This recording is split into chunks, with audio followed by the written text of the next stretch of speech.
सशस्त्र सेना दिवस के अवसर पर आयोजित गरिमामय समारोह में उपस्थित कर्नाटक सरकार के गृह मंत्री आदरणीय श्री नारगा ज्ञानेंद्र जी, सेवानिवृत्त मेजर जनरल आदरणीय श्री पाल दीपक नायडू जी, सैनिक कल्याण और पुनर्वास विभाग के अधीक्षक सेवानिवृत्त ब्रिगेडियर आदरणीय एम.बी.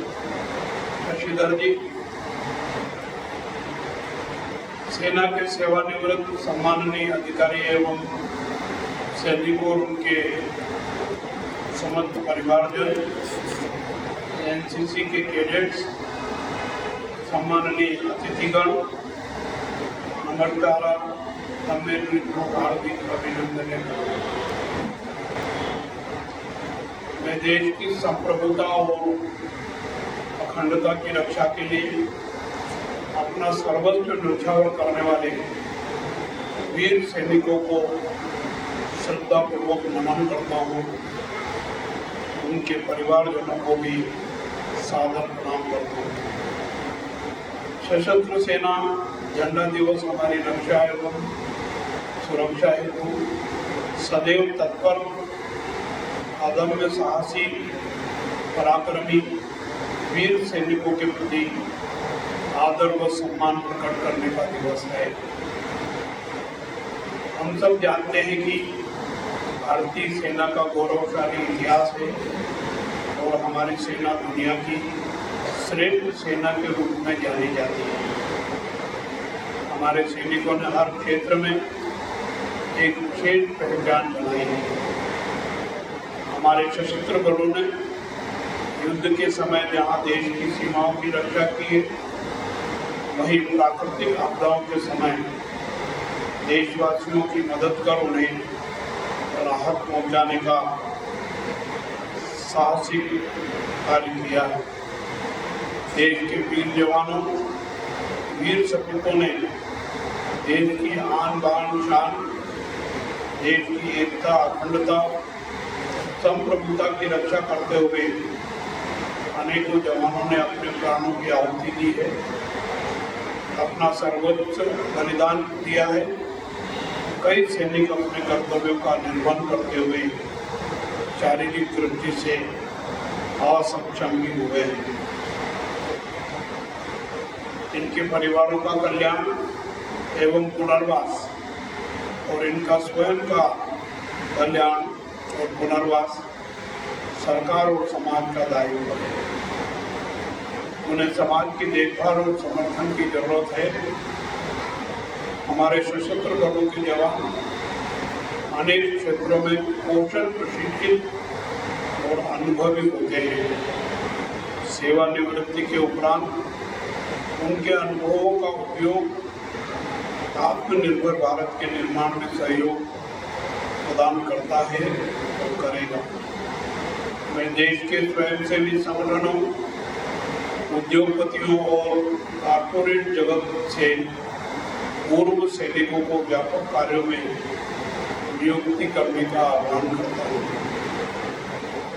भारत सरकार एवं राज्य सरकारों ने युद्ध के हताहत और सर्वोच्च बलिदान देने वाले सैनिकों के परिजनों के कल्याण और पुनर्वास पर विशेष ध्यान देने की कोशिश की है। भूतपूर्व सैनिक कल्याण विभाग, रक्षा मंत्रालय, भारत सरकार एवं राज्य सैनिक बोर्ड और जिला सैनिक बोर्ड द्वारा भूतपूर्व सैनिकों के कल्याण और पुनर्वास के लिए अनेकों योजनाओं का क्रियान्वयन किया जा रहा है।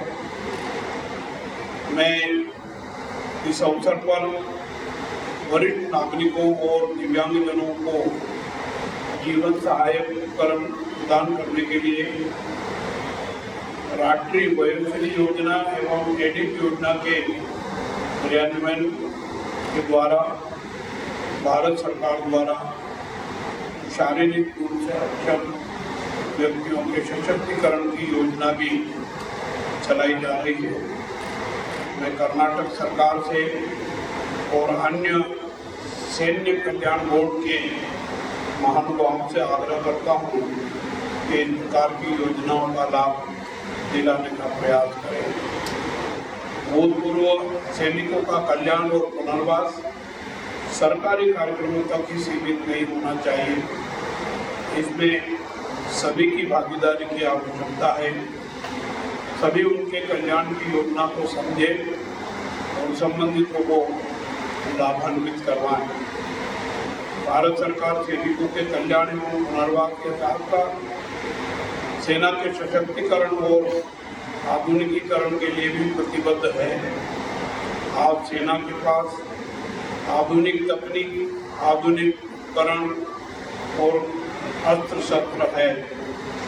हमारे देश के माननीय प्रधानमंत्री जी ने सेना के वीर जवानों के मनोबल को बढ़ाने की दृष्टि से उत्साहजनक कार्यक्रम किए हैं।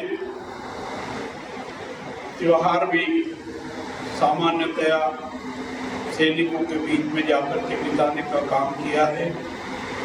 वैसे भी सैनिकों का मनोबल तो ऊंचा रहता ही है, परंतु उन्होंने इसमें और योगदान देने का काम किया।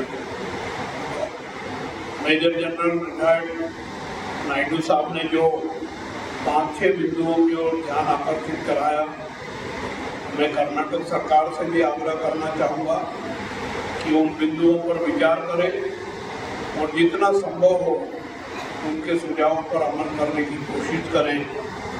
मैं कर्नाटक सरकार से इस संबंध में आग्रह करूँगा।